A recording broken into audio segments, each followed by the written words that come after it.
coming in, and it could be nullified at this point, but we'll have to see. He is pushing out the medic and marine now, realizing that Xia0zl is still vulnerable to that timing push, and if he pushes out, then Xia0zl is going to have to plop up a couple sunken colonies and waste a little bit of his economy. The two forces are going to encounter and engage each other in the middle. No, Xia0zl realizes there's a superior force, going to fall back. He's going to have to plop up. No, he doesn't have to put up another sunken colony because of those lurkers. Excuse me. So he's going to have to delay with these links a little bit longer, I think, for those lurkers to have time to morph. And Idra here going to push back. I think Idra felt like he did the harassment he needed with that push, put the pressure that he needed to do. Meanwhile, we do see two lurkers for Xia0zl coming in from the back side here, and the Overlord drop is researched, and it's coming in. Excuse me, earlier it was Overlord drop, not Overlord speed, guys. So wow, I'm getting a little confused with the symbols earlier, but Overlord drop is researched, and the Overlord is moving in ever so slowly into Idra's base, and Idra here in a lot of trouble. He doesn't know this is coming, and the lurkers are coming in. Now he knows. He's pulling the SCVs out of the way, but he doesn't have a missile turret to deal with this. He does have a comsat center, and it has enough energy for at least 2 scans. So I think if Idra does this correctly, he should be fine. Yeah, he moves in the Firebat first to take up the initial damage. Ooh, he loses up a couple of Marines there, but he's going to be able to take out this lurker quite easily, and the Overlord as well.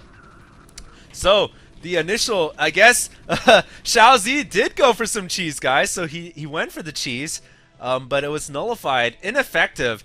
I got to assume because Idra moved in with that scouting SCV, was able to scout out what Xia0zl was planning to do, got an inkling, knew that there was lurkers coming, so he was able to get that comsat center very early. And now he has siege tanks to deal with the lurkers. So this is looking a little unorthodox at this point, guys. But Xia0zl has committed to these lurkers, and he's going to have to continue morphing them, really. It's going to be difficult for him to tech switch at this point, simply because he's behind. Oh, he does have a hive. Very, very fast hive. A hive operating at 2 bases, guys. Wow, and the 3rd base is just now coming up. So he's very, very low on gas, and I don't know what he's planning to do. Going at hive tech with 2 bases, okay.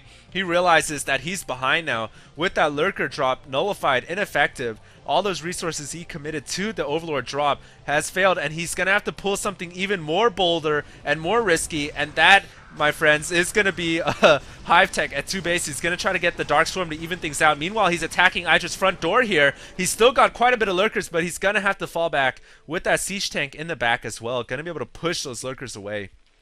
And really, yeah, Xia0zl here pulling out all the stops, going for very, very fast defilers, which means he's not going to have that many lurkers because he's committed so much gas to teching up. And he's getting, wow, he's getting adrenal glands as well, so he's going to have that crack upgrade. Lings need their crack, right?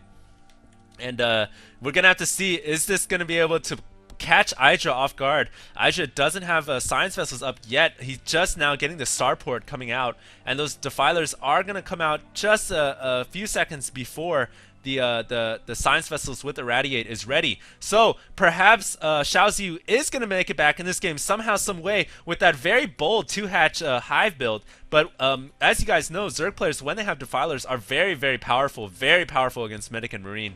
And we'll have to see what's going to happen. Another scouting link attempting to push in, but it's going to fail.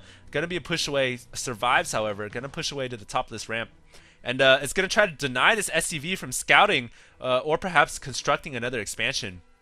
Meanwhile, on Sin Chupung-Ryeong, we do see that Xia0zl has put Idra on the back foot a little bit because he's put these lurkers on this high ground. It's going to be able to keep Idra back for a little while until Idra decides to siege up and take out that outpost right there. But meanwhile, Idra, Xia0zl is getting that 3rd gas up, which he really needs at this point. He doesn't have much gas, guys, and it's kind of hard for a Zerg player to operate with this little bit of gas, because you guys know that Zerg units they need the Vespene gas to eat it. Actually, I read the lore.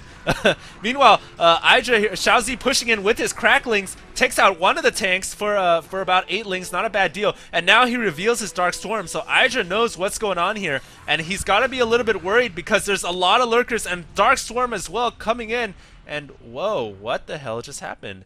The game ends.